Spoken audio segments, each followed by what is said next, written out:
परिचय हनुमान जी ने दिया।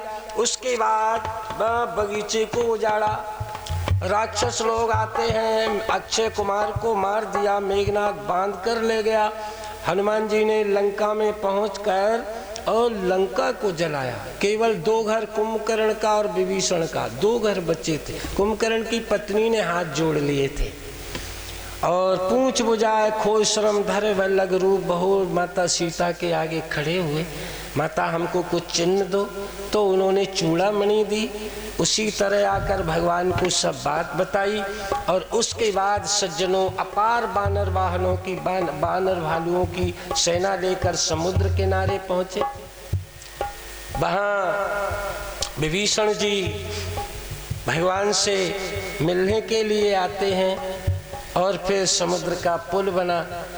लंका में त्रिकूट पर्वत पर पहुंचने के बाद भी भगवान ने संधि प्रस्ताव भेजा, अंगद जी को भेजा है, लेकिन रावण ने स्वीकार नहीं किया। तो युद्ध शुरू हुआ।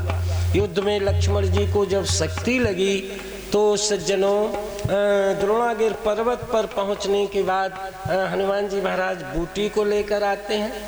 हनुमान लक्ष्मण के प्राण बचे। फिर क्या था, कुंभकर्ण का उद्धार, मेघनाथ का, नारायणतक का और अहरावण का, इन सब का उद्धार, रावण का जितने राक्षस थे सब का उद्धार हुआ। और उसके बाद भैयाओ बानर भालू विभीषण को लंकाधिपति बनाया, लंका का राजा बनाया। बानर भालू जनक नंदिनी को लेकर आए।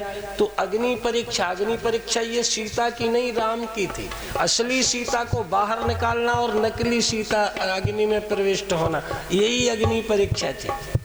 लोग समझ नहीं पाते।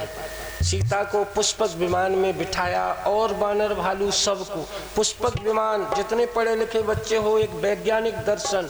पुष्पक विमान की ये विशेषता थी कि 5 बैठ जाएं तो 1 सीट खाली, 500 बैठ जाएं तो 1 सीट खाली, 5000 बैठ जाएं तो 1 सीट, जितने बैठे फिर भी 1 सीट खाली रहती थी।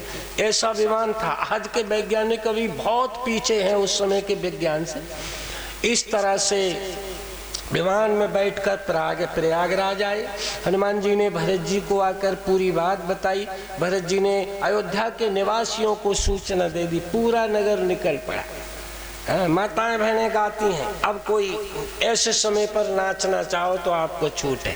माताएं बहनें मंगल गान गाती हैं। निकलकर अयोध्या से